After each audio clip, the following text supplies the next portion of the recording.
Hey everybody, this is a quick video in case you have a KitchenAid dishwasher and it's giving you a 6-2 error code on the digital display, or if you don't have a digital display, it'll give you the blinking errors, and it will be 6 blinks followed by a 2-second pause followed by 2 blinks. And this is a problem with the water inlet valve.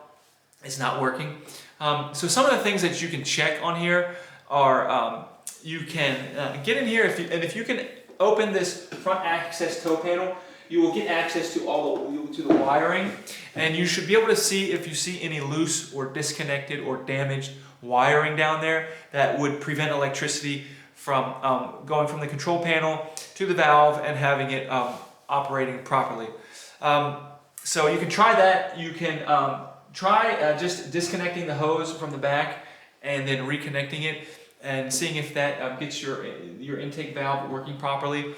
After that, if none of that works, you're probably going to have to call a technician because it might even be something coming from the control board that needs to be replaced. But anyways, hopefully this video helped you figure out at least what's going on. Thanks a lot for watching. Have a great day.